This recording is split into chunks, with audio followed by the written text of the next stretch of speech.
Hello everyone, it is me, Parker Production, with Chattan. Hey guys. If you guys forgot, part 2s.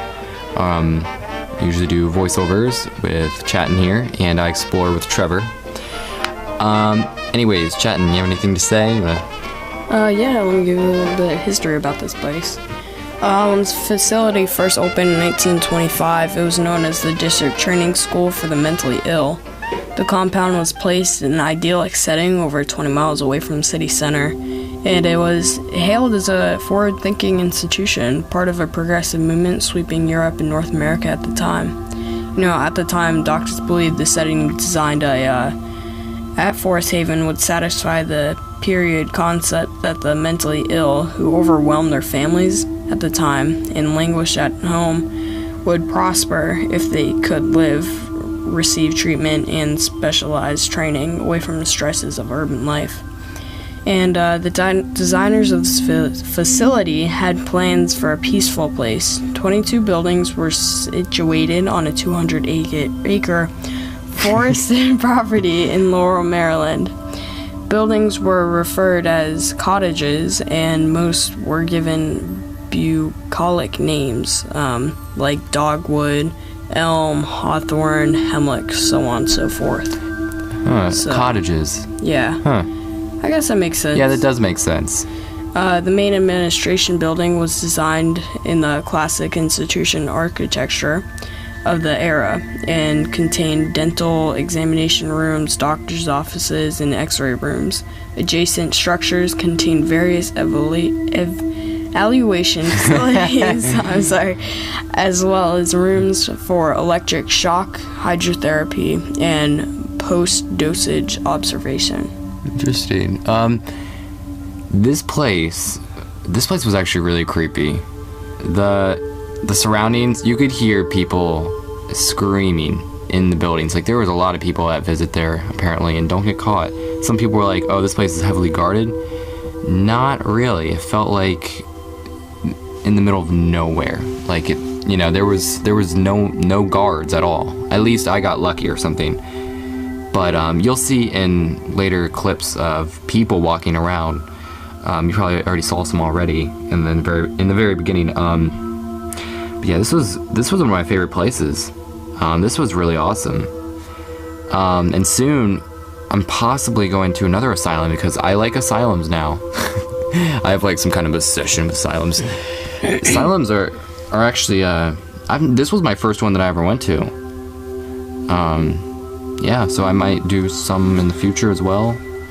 Not sure. But check out the school area.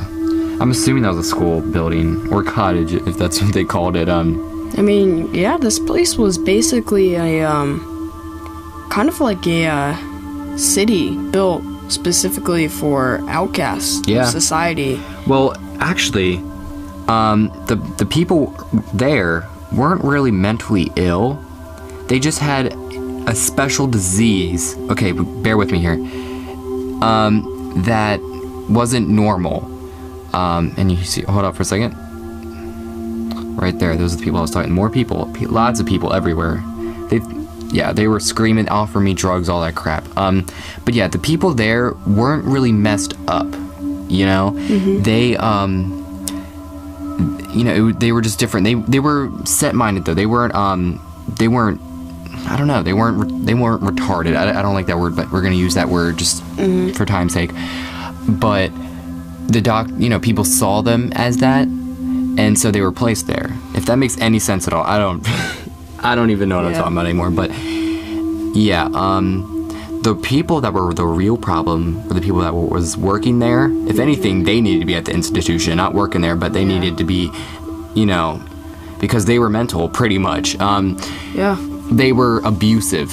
At the end of this video, you stick with me, guys, to the very end of this video, because you will see an actual clip of people that actually were interviewed when they were here.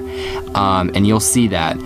And you'll understand what I'm talking about. There was this one thing where the doctor was putting cigarettes on this girl, and he busted her teeth.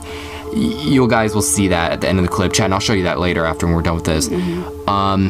But yeah, super messed up. So the people that were really in the wrong were the employees, which that's how actually the place ended up closing down. The lawsuit was faced against Forest Haven, and super messed up. Super messed up. I love this church area so much. Some people were like, wow, you know, it's really pretty, you know, it looks expensive, how can it go abandoned? The church actually is really cheaply made. I noticed. The windows were not actually stained glass, they were plastic. You know, there's nothing wrong with that. I'm just telling you, you know. And sorry for the background noise. This is getting annoying. But yeah, see this right here, baseball team for the church. It looks like. Well, yeah. That's pretty cool, you know. And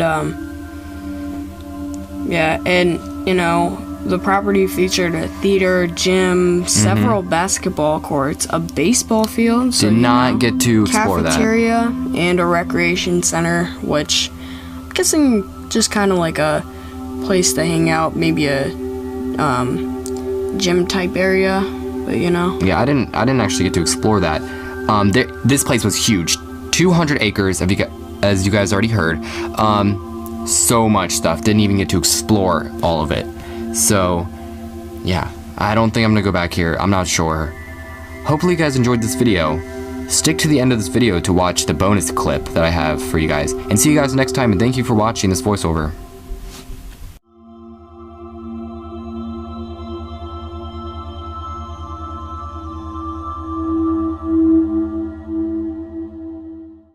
But Janice was placed at Forest Haven.